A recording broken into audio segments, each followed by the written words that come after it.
Great. Thank you so much and welcome everyone. Thanks for attending today's conversation around emerging trends in performance management. Today we're going to talk about how to diagnose, discern, and develop your performance management programs at your organizations and talk through 3 case studies of companies who have done these things effectively. So as I'm sure everyone is aware, there's an emerging trend in performance management to move from the traditional kind of approach where it's an annual event where people are checking in with their managers one time per year. And it's typically very compliance centric. It tends to be inconsistent throughout an organization, meaning different lines of business oftentimes do performance management in different ways. This emerging trend over the last few years has really been towards having those conversations being rather than just once per year, but ongoing. Some companies are doing them twice per year, these formal performance review feedback conversations. Some are doing them quarterly. And some companies, when they're having large go live events or large product releases, or even doing performance reviews with their product teams more frequently than quarterly. They're also moving toward an automated enterprise-wide process rather than have it being inconsistent and run by different lines of businesses in varied ways throughout an organization, to move towards one consistent approach using an automated process, oftentimes a software solution, and having the conversations be more people-centric and understanding that performance management is not just about a rear view mirror approach where you're looking at what did the employee do over the last year? How did they attain their goals? How did they fill their quotas if they're a salesperson? But really thinking about not only that rear view mirror approach, but also that forward thinking approach. So how can we as managers and as an organization develop you, provide you with the right learning and development opportunities to grow your career, to have you continue to be successful within our organization? And the emphasis truly has shifted towards thinking about that conversation between the manager and the employee as being truly the crux and the most critical piece of performance management. So making sure our managers are equipped and trained to have sometimes difficult conversations with employees. Many companies are often moving towards using a ratingless performance management system. On the slide here, you have many different logos from kind of some very highly regarded and well-recognized brands globally. These companies have been very big proponents and vocal advocates of moving towards eliminating performance reviews in a traditional sense, eliminating performance ratings in some senses, and moving towards a more kind of agile approach to performance management, which we're going to talk a little bit about today and give you some examples of how companies are doing this. But as you can see, a lot of these companies here on the logos here on the slide really are very highly regarded companies. They're very vocal. They've been very loud proponents of moving into this direction. So that's probably why we're hearing a lot in the last few years about this emerging trend. So first off, I think before we kind of get any too further into the content, as we just mentioned, many companies are moving towards this kind of ratingless review process. So we want to kind of take a moment, and Randy, if you wouldn't mind helping me out, but poll our audience here to understand if any of our attendees are thinking about or have already adopted a ratingless performance management process. So if we can have a moment here where you all fill in your answers, that'd be great. Absolutely, Jeremy. And remember, HCI members, you can participate in the poll by using the widget at the left of the screen. So just let us know, is your company adopting or are you considering adopting a ratingless performance management process? And let's go ahead and pull up those results and take a look.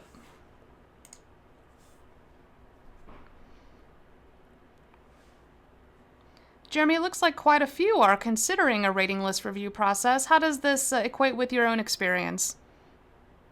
Yeah, with my own experience, this is very similar with, I think, what we're seeing in the trend. We've got about half of companies, 43% it looks like right now, who are not considering it all, and another 43% or 41% that are really thinking about it or exploring it. So that's really consistent with what we're hearing from survey providers like HCI, like World at Work, who are really kind of, polling their members around what the trends are here. And so far, it seems like there's a lot of interest in moving in this direction, a lot of interest in this trend, not a lot of adopters so far. And those who have adopted are really in the onset of really creating these performance management programs and processes, testing them oftentimes internally, piloting them, and also wrestling with and grappling with compensation implications. So this is actually pretty standard or pretty aligned with, I think, what we're seeing in the general market as well. So we can move on now, if you don't mind, Randy.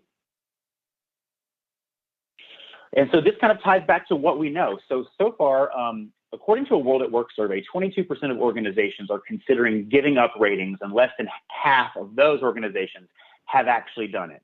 The trend really seems to be centralized or focused in high-tech and professional services companies, though because those companies and the logos that we shared a moment ago are very vocal, they're being very proactive, they're being very large proponents and advocates of moving in this direction, a lot of companies are, again, thinking about this. We're hearing about this, people are exploring it, and it's trickling out to other industry sectors as well. And as I mentioned, early adopters with these processes are really beginning to wrestle with implications on compensation. A lot of early adopters, of course, are thinking about revamping their performance management processes, and they're doing so in a silo. So this is a lesson learned that I think we can all take to heart.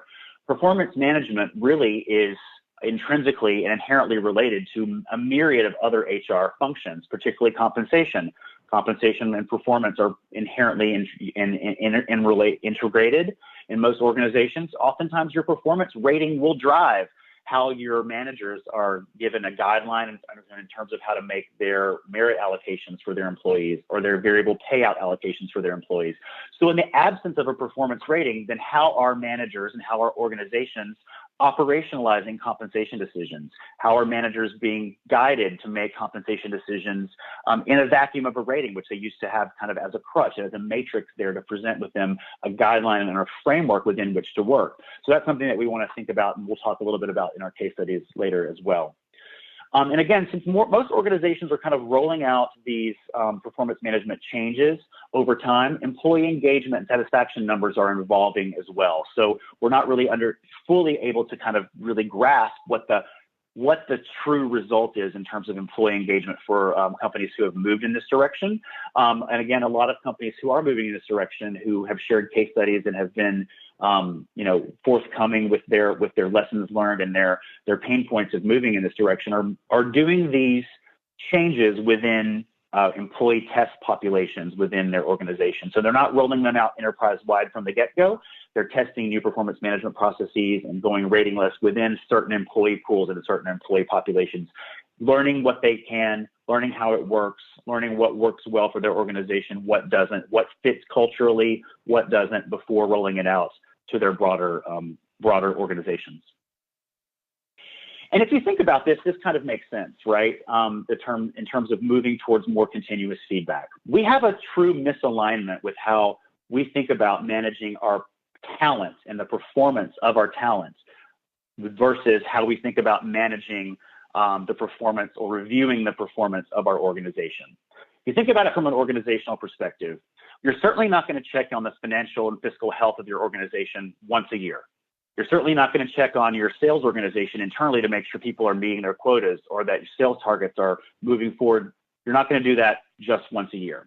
So why then are we checking in with our talents, which is arguably our greatest and most valuable asset, once a year? We should be checking in and aligning the way that we review performance of our talent with the way that we review performance of our organizational health. So multiple times through a year, getting multiple points of impact, not just looking into the past, but thinking about the future. When you're thinking about your organizational health, you're going to be thinking about, how do I maintain market share? How do I increase market share? How do I maintain an entrepreneurial footing in the general marketplace? What new products can I develop and evolve? How can I advance my stakes in the general sphere of influence in the market?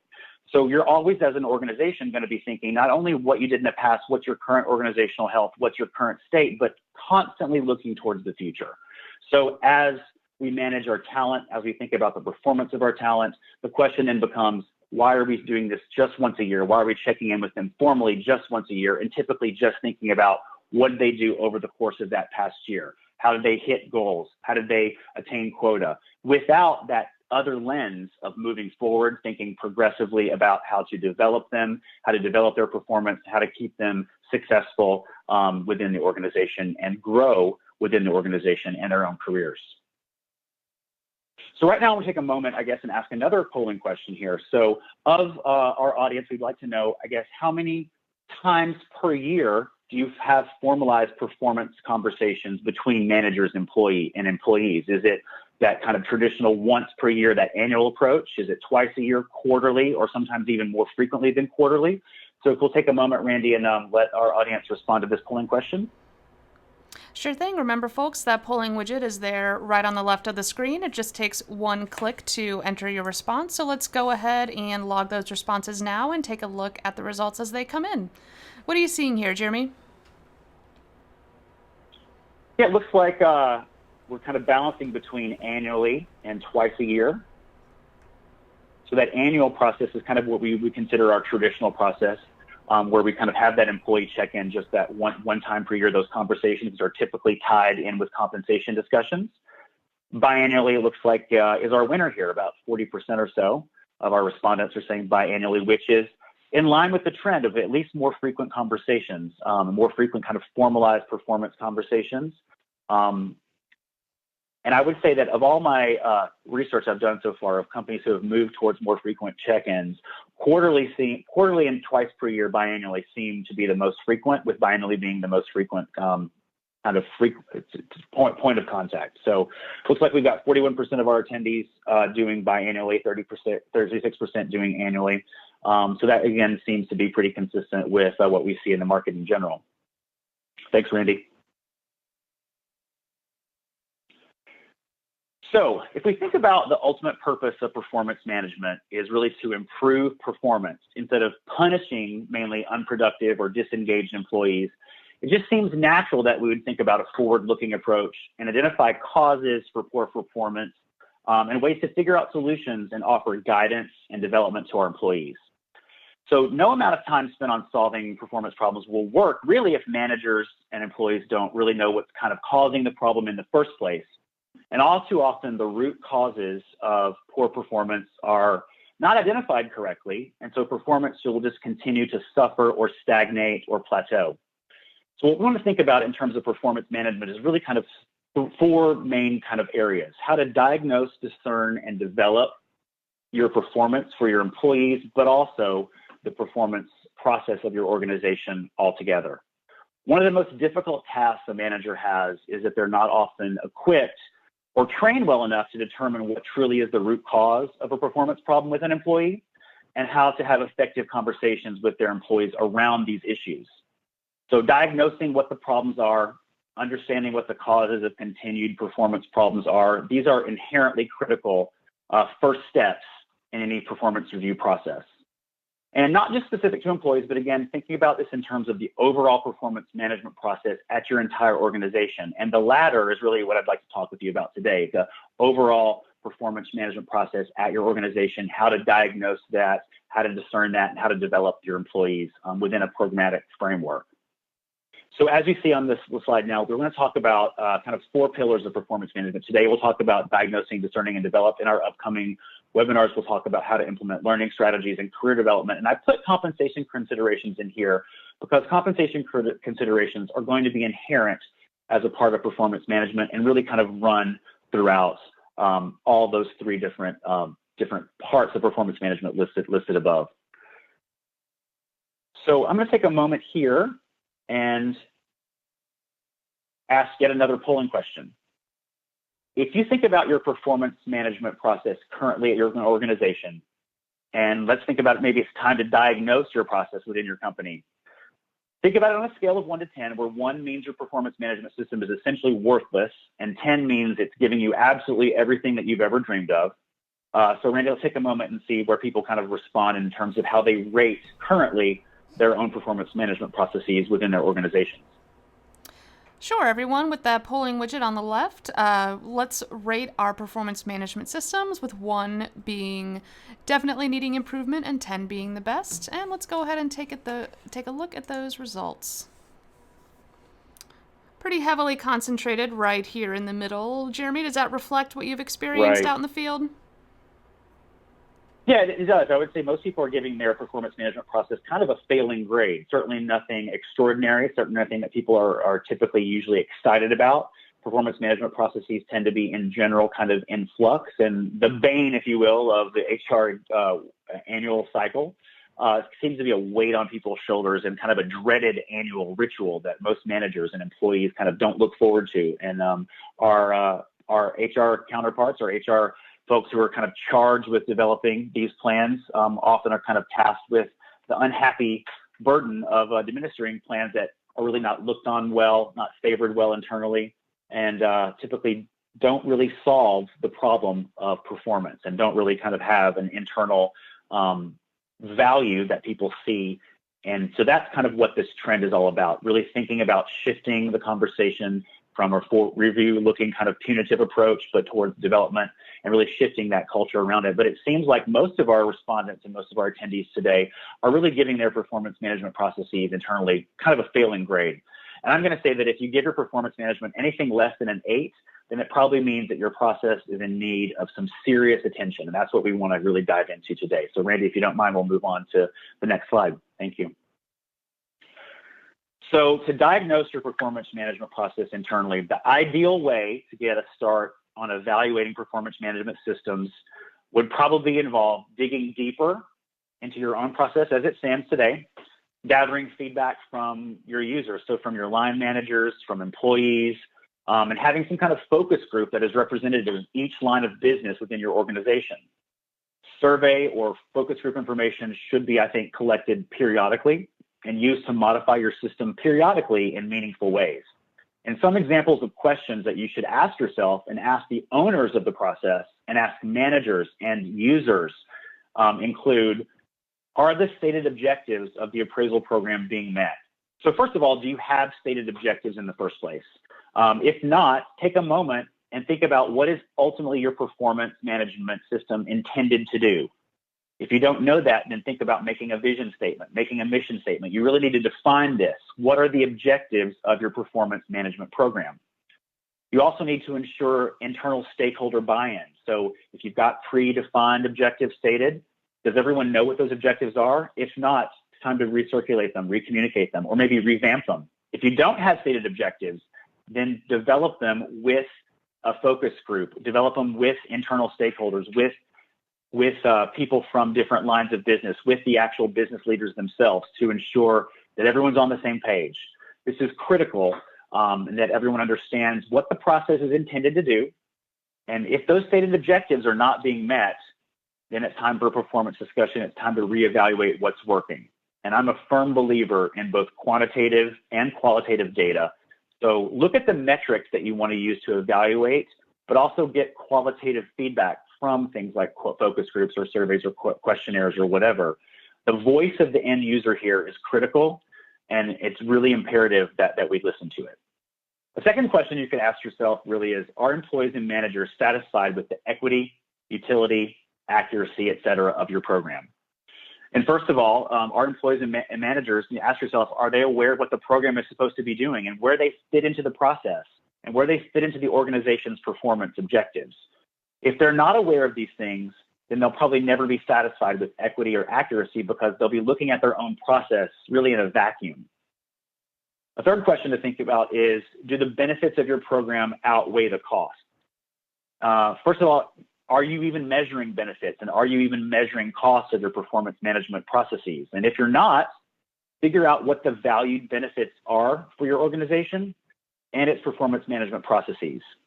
Look at the time costs associated with employees and managers who are devoting their resources and their efforts to this process.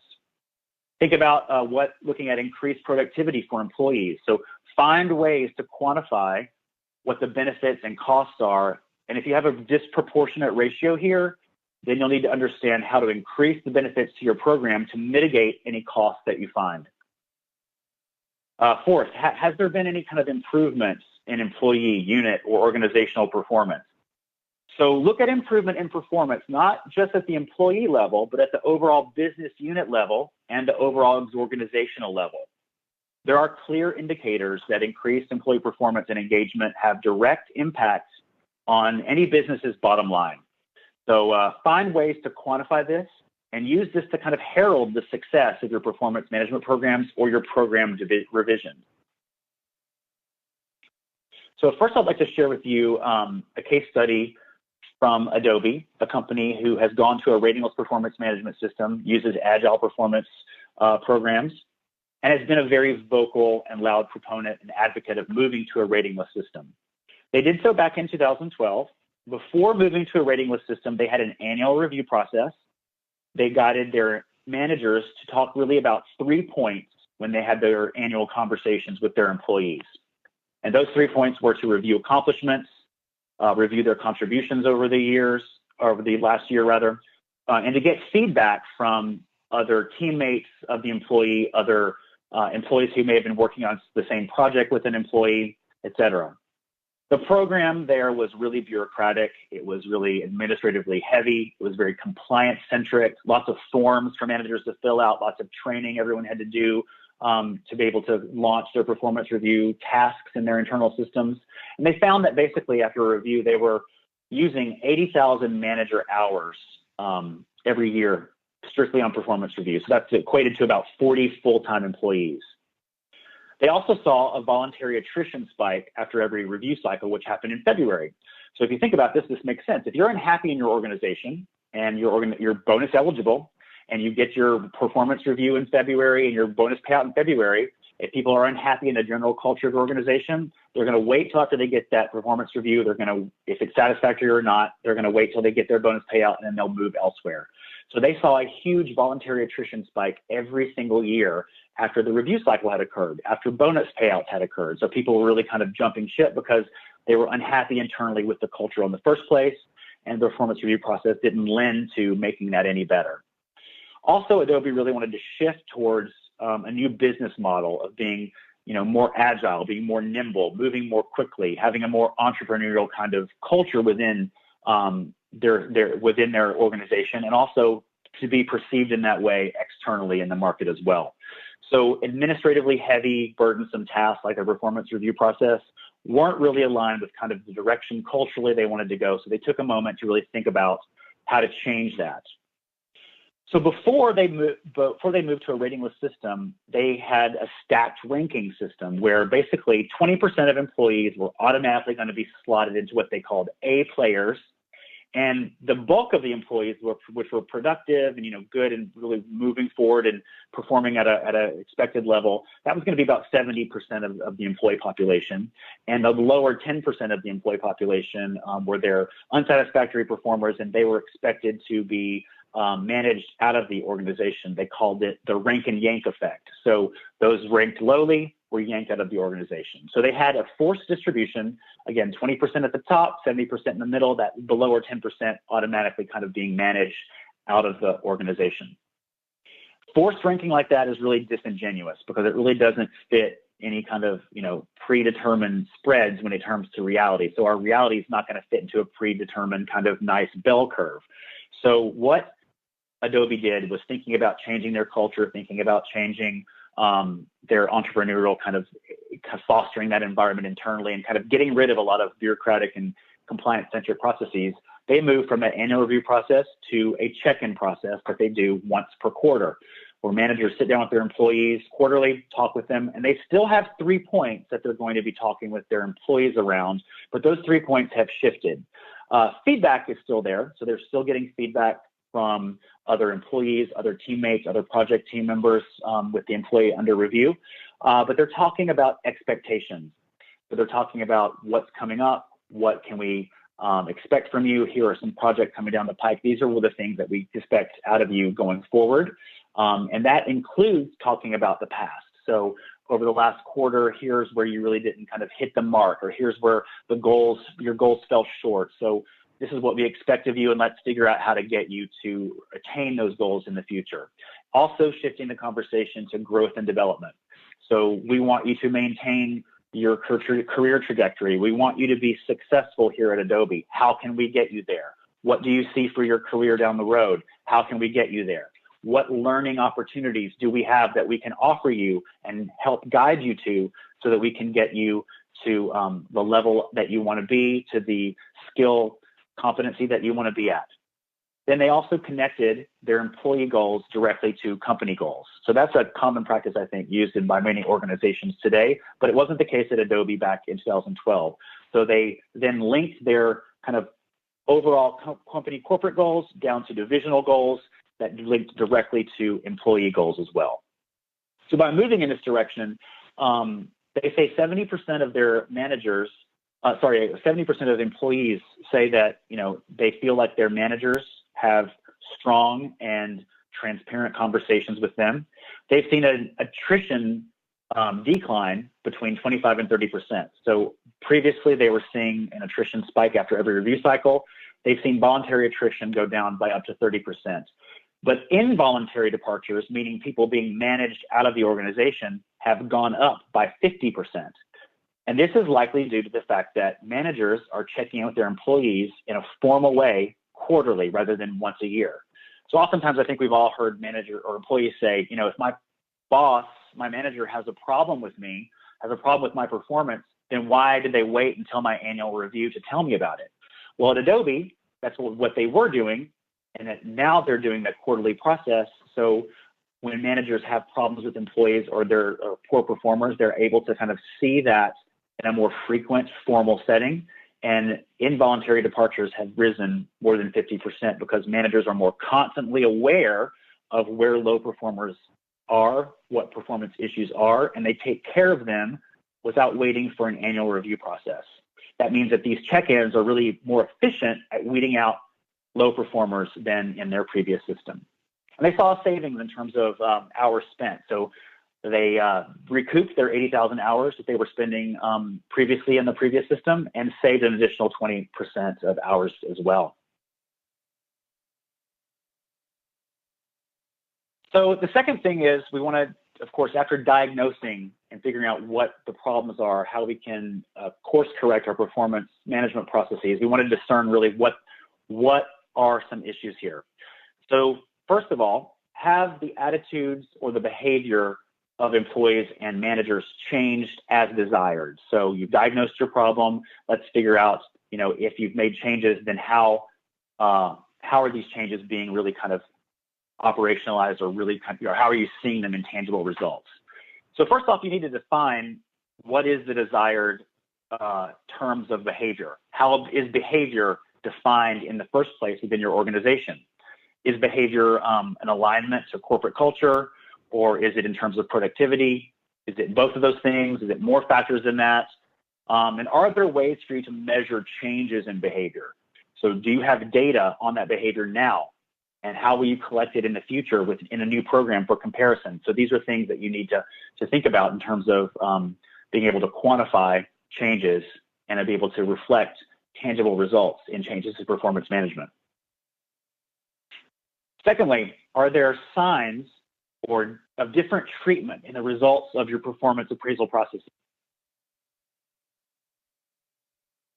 Different treatment here really speaks to internal equity. And as an example, back in 2016, California passed the Fair Pay Act, which basically insists that people of different genders with the same job, the same experience level, the same education level, the same performance level, be paid the same. So this, of course, includes performance metrics. And so really you have to think about, does your performance plan foster equity? Are there patterns that you can discern of different employee groups being systematically rated or rewarded in different ways? And should legislation like the California example go forward in other states, your organizations will be required to comply with audits, not only at the state level, but at the federal level as well. And if you're a federal contractor, then you know the Department of Labor already audit all federal contractors on these types of equity issues. So if you don't have systems in place to monitor these types of questions now, then you definitely should explore them, because they'll become an increasing point of contention and a possible litigation concern for you in the future. Third question here to think about in terms of discerning your programs is, has there been an improvement in the efficiency or the effectiveness of related human resources programs? So as we mentioned earlier, performance management kind of spreads its tentacles to many other HR processes like compensation, like learning, succession planning, et cetera. So if you make changes to your performance management system, you need to make sure that you can quantify gains in effectiveness and efficiency. So determine what your goals are and what you want to measure and how you want to show improvement so that you can again show an ROI that drives business impact and affects the bottom line for your organization. As I mentioned earlier, I think that our human capital, our talent, is often considered our most valuable resource in organizations. And to drive that narrative home and allow HR an increasingly visible and vocal seat at the proverbial table, we have to show our programs actually affect our most valuable asset, our people. They affect them in positive and tangible ways that can then relate to positive and tangible results for your organization. So a company that did this well, I would like to talk about now, is Juniper Networks. So they moved to a ratingless system back in 2011, so actually before Adobe. Before they moved to a ratingless system, they had an annual review, much like Adobe did, much like many of our attendees today do. They were not getting feedback or collecting feedback from any of the employee peers, so people working on projects or teammates, what have you. It was really just the manager's input and the employees' kind of self-assessment that really drove rankings, or ratings rather. They also had a forced ranking system like in place like Adobe did. Instead of Adobe at 10%, they had the bottom 5% was automatically slotted as needs improvement, and these 5% of employees were expected to be managed out of the organization. They looked backwards really only in terms of thinking about the employee performance over the last year since the previous check-in, no kind of forward-looking approach. And I put the term appraisal in here because this kind of jumped out at me because I thought this was interesting. And it's really indicative of how different organizations have different cultures, and you really have to listen to the culture of your organization and understand what's important within your organization, because as we all know, no one-size-fits-all scenario exists. So from employee engagement surveys, when they're talking about performance management there at Juniper, employees consistently said they hated the term appraisal. They thought it meant that they were being, kind of sent to the principal's office was one of the quotes. So it had a kind of a punitive, had kind of a dread hanging over it, that term. So something that you may not think about in terms of words or terminology use often have more meaningful impacts than we think they do. And this was a surprising point for me. So it just kind of goes back to the point I made earlier, that qualitative data matters. Listen to the end user, get feedback from the people who are in your organization, get internal buy-in, make sure everyone's on the same page. And sometimes you'll find that little things that you may not think of actually matter to your employee population. So Juniper Networks moved from a once per year check-in or annual review to now twice annual, what they call conversation days. They have no documentation that are given to employees, no grades, no ranking for employees in these conversation days. And what they did was really kind of train managers to have goal alignment in conversations with the employees. So how do your goals fit with where you want to go in the future? How can we help drive you there? They decoupled compensation planning entirely from performance management discussions. So performance management discussions were truly about performance. How are you doing? What are we going to do to help you? How are we going to develop you?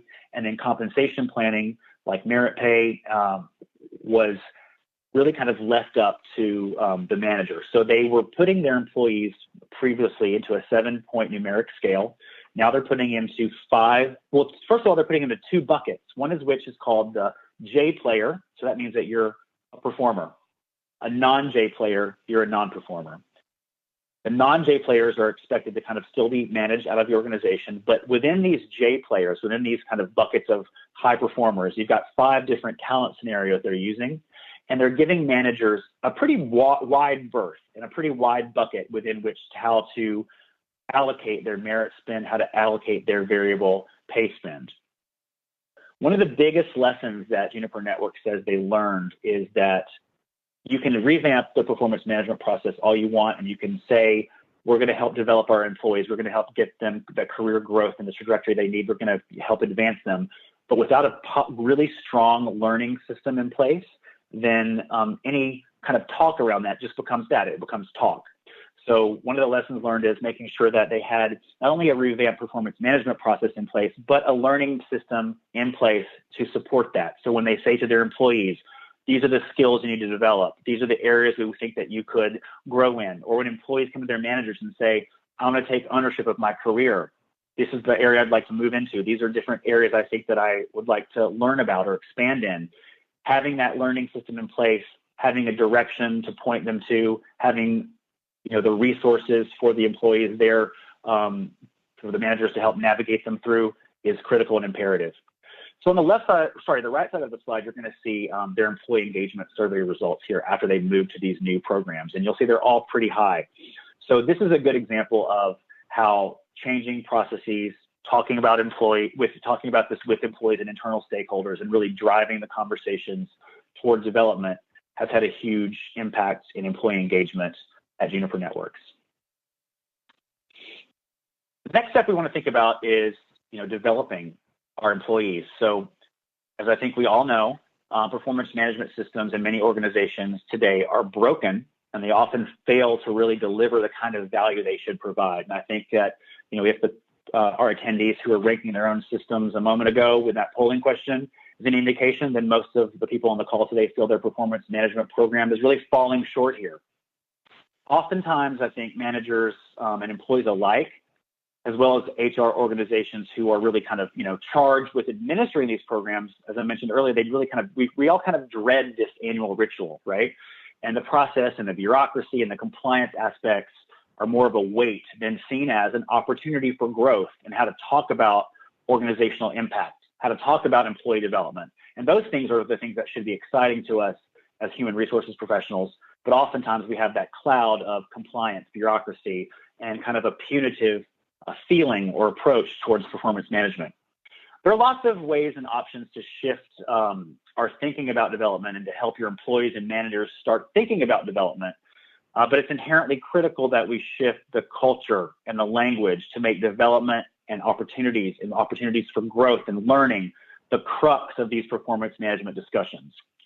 We should manage like coaches. So a coach is not going to sit in with their teammates or their team once a year or once a season. They're going to perpetually do it and continually throughout a season. They're going to coach people actually during games themselves. So think about it as if you're a manager, if you're working with employees during projects, you're giving them continual feedback in real time with increased frequency.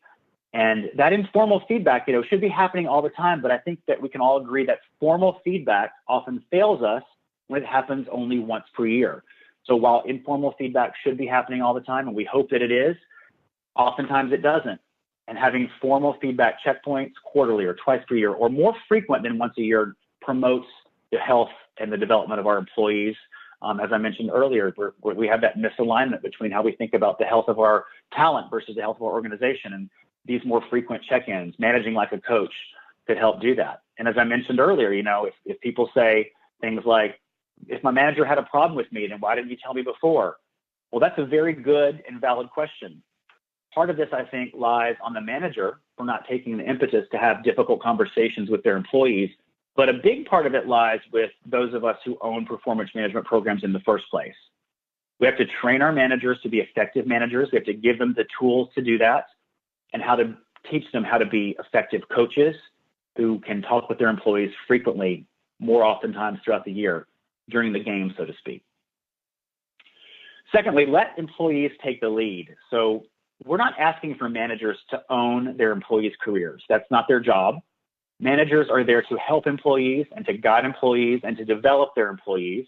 But we should really let employees take the initiative in terms of their careers, in terms of asking for development opportunities.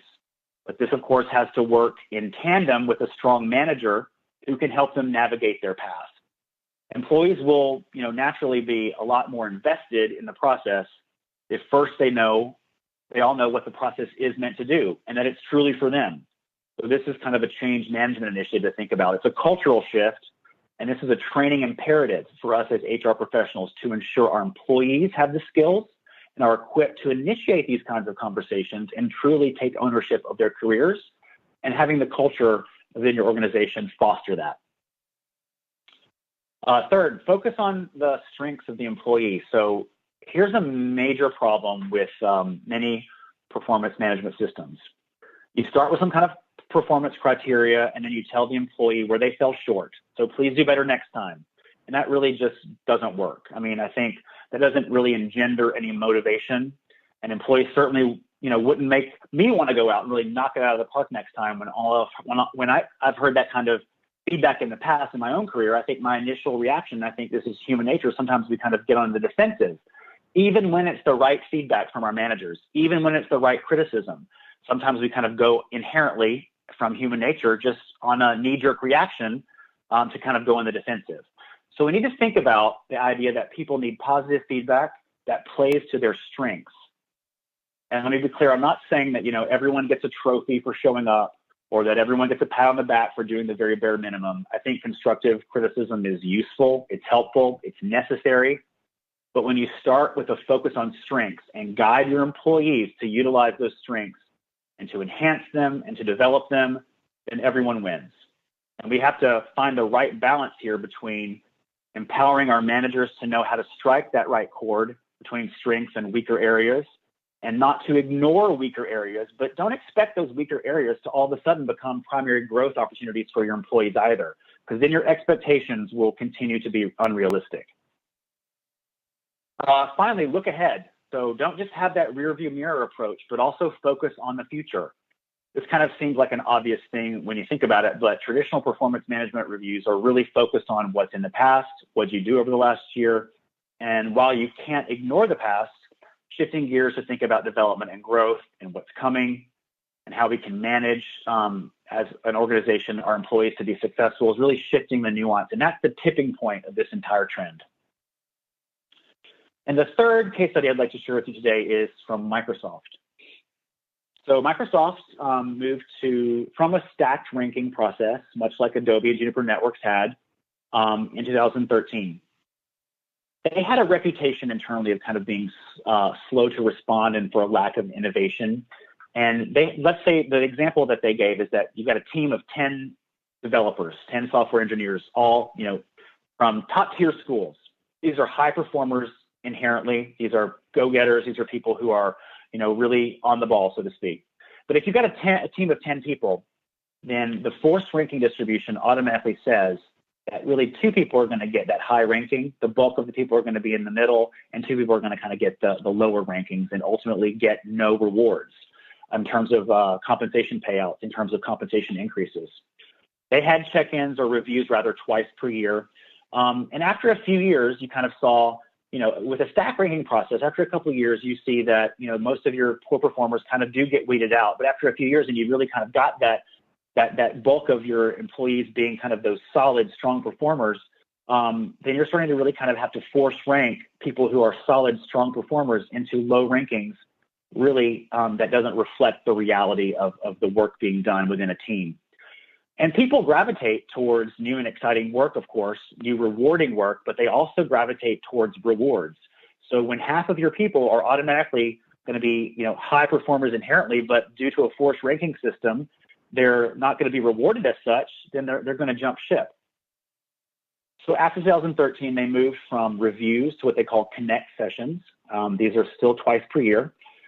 They are no longer using forced rankings or curve. They've adopted kind of their internal slogan to be no curve, no rating. Excuse me. And they really kind of adopted the future view in their discussions. So they moved from kind of this inherent, almost combative internal culture. They've said many times that, in their sharing of their lessons learned, that part of what had prompted them to move in this direction in the first place was that the stack ranking, the ratings that they had in place, really wasn't fostering, working internal people working together. It was fostering the competitive kind of, I'll do better than you, and I'm going to get that higher ranking, and I'm going to throw other people under the bus at the expense of maybe the project or the team. Now, as I mentioned earlier, compensation considerations are critical when you're thinking about performance management processes or changing a performance management process. There's a lot of text here on this slide talking about potential solutions for variable pay, for merit pay increases, but I'll just kind of talk high level what I've seen in the market and what many of the folks I've worked with are doing. So let's say you have a 3% annual merit budget. So we have to think about, does that 3% annual budget for merit increase truly drive a pay for performance narrative? And I'm going to argue that it really doesn't. So what some companies are doing are they're saying, you know what, if we're going to get rid of ratings altogether, then what we're going to do is we're going to take this 3% budget we have every year for merit, and we're just going to give it to everybody across the board. We're going to call it an annual increase. It's not going to be, siphoned out by different ratings or different performance criteria. It's just everyone gets 3%. Some companies are eliminating merit increases altogether. So no more merit. We're going to take that 3% we use every year, and we're going to apply it towards people who are being paid below market for their roles, get them up to market over the next 2 years, and then everyone's paid at market.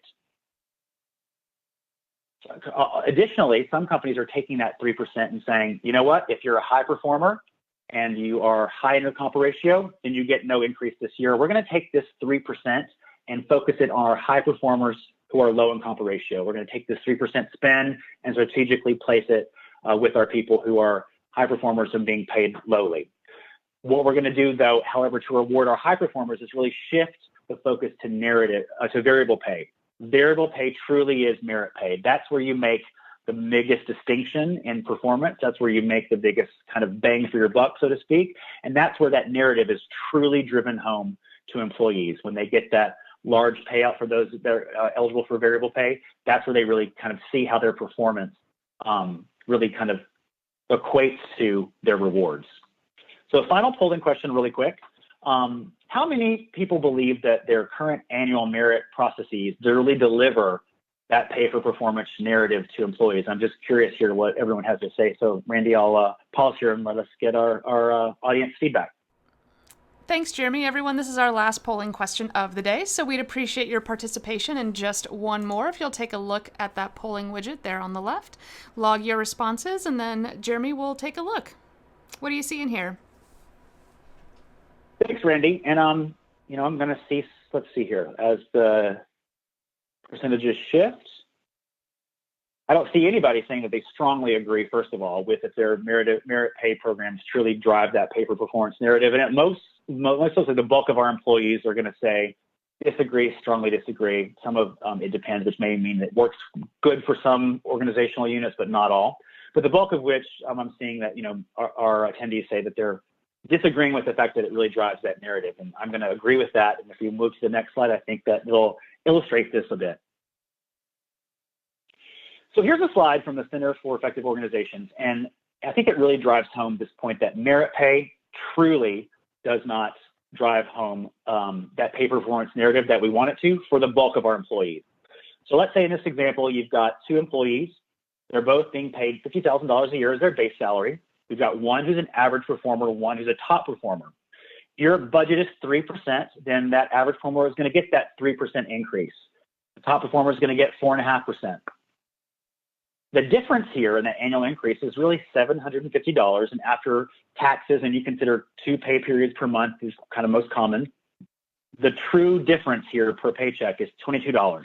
So does this incent me as a top performer to really go out of my way and to really kind of exceed my expectations and to really kind of, go above and beyond when the average performer next to me is, our pay differentiation is really $22 a month. So this is a kind of a very kind of generic example, but I think it drives home the point that merit pay truly is not rewarding merit. It's really kind of mostly an annual increase that sometimes is differentiated by merit, but variable pay is where the merit is really recognized and rewarded. So finally, before we kind of wrap it up for today, should you think about changing your performance management process internally, diagnosing it, developing it, discerning it? Here are some best practices that we think we want to leave you with to really, think about as you move forward. You've got to engage business leaders. Many of the companies I've spoken with and have worked with on these kind of processes have said that that's one of their biggest pain points and one of their biggest regrets is they didn't get stakeholder buy-in. They didn't get kind of their perspective from the get-go. And so if you don't do that, oftentimes new programs are kind of seen as just another HR rollout, another HR initiative that oftentimes will fall on deaf ears. But when you have stakeholder buy-in and you get their feedback and let them understand and know and have the cultural conversations that performance management is critical to the business, then I think things will be more successful. So as an example, like something you can enact today, when you hang up or get off this call, go talk to your supervisor about some of the ideas we discussed today on the webinar. Is there something that came up today that you and your boss, your manager can enact this month, this quarter, et cetera? Communicate constantly. So as you're thinking about new programs or rolling out new programs, you've got to always keep everyone in the loop. So that means employees, that means managers, that means business leaders, that means HR. Being as transparent as possible is critical. Solicit ongoing feedback. Give ongoing feedback. So part of the trend, of course, is feedback more frequently throughout the year, but feedback should be ongoing. Informal feedback should happen all the time. So as an example, when you get off the call today, think about 5 different ways you can give someone feedback, this week or today, maybe through email. And I have a colleague who sends a handwritten note once a week to encourage other people on the team and give them kind of a kudos or a heads up or something that, they think they could help out with or be a part of. That kind of ongoing feedback is informal, of course, but it's critical. It engages people, it motivates people. And of course, the ongoing feedback trend is really to have check-ins, informal reviews, informal conversations more frequently than just that once per year. You got to equip managers and employees for success. So if you're telling them that they have to have conversations around development and around growth, give managers the tools to have effective conversations with their employees about how to do that. Give them the training, show them how to navigate employees through their learning opportunities. Do the same for employees. Coach them how to have conversations with their managers, how to talk with their managers in effective and sophisticated ways around their own career development and their own career desires. And consider regional differences. If you're a multinational organization, you may have works councils, you may have collective bargaining agreements in other companies, you may have labor union agreements here in the US. And some of these will not legally allow for moving to a ratingless system, for example. So think about your employee population, think about possible litigation, things that you need to mitigate against, and think about what kinds of employee groups you have internally that you may need to consider if you change any program at all.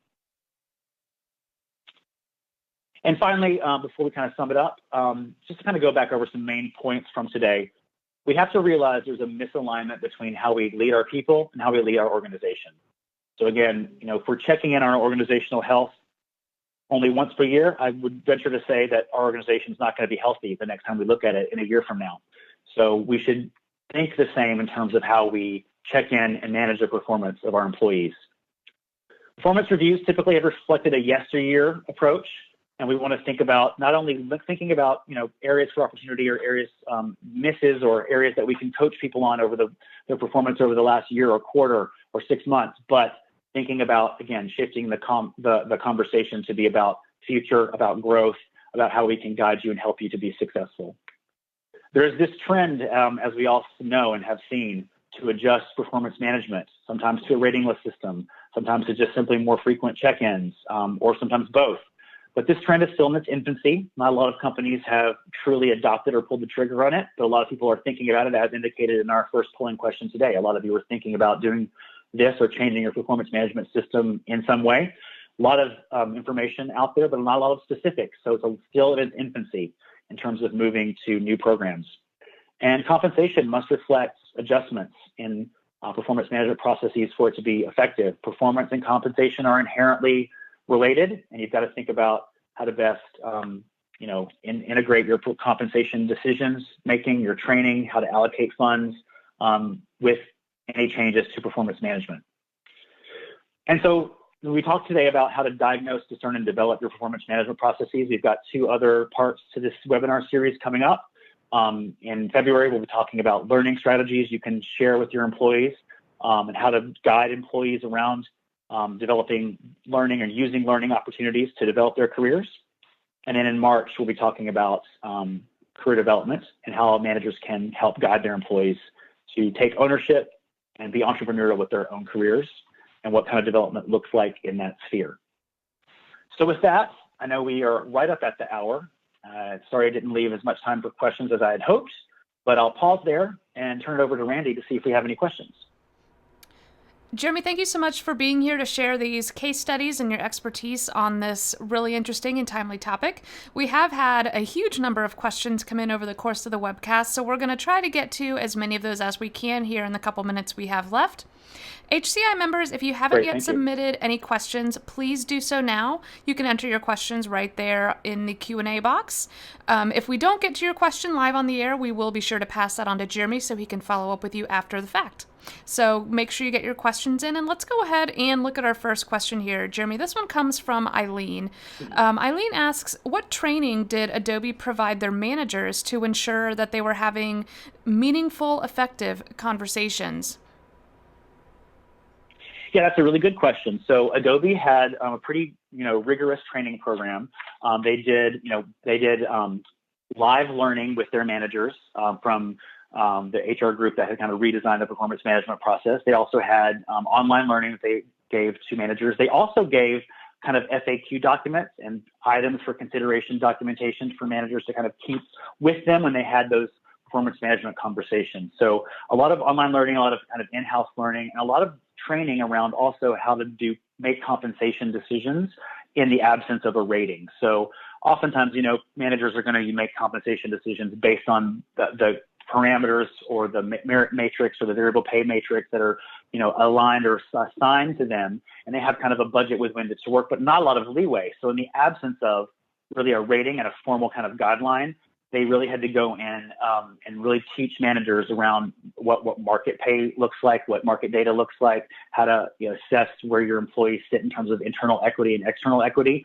So one statistic I remember Adobe saying is that their online learning training that they had for around compensation, they offered kind of town hall meetings, but also online learning, and it was attended. I think they had like a 200 or so % attendance rate, meaning that people went back multiple times to watch it. So having really sussed out learning opportunities, training that are available both online and in person, I think is really critical. Great. Let's squeeze in one last question here before we hit the end of the hour. This question comes from John. John says, moving from periodic to ongoing performance review is a good thing, but that makes it a lot harder to capture the costs. Do you have any suggestions here? Yeah, so in terms of capturing the cost, I would say, the way to there are myriad ways to do that. One, of course, is with time spent and effort expended by the employees and the managers themselves. But I think in the flip side of that, we have to think about how to quantify the benefits.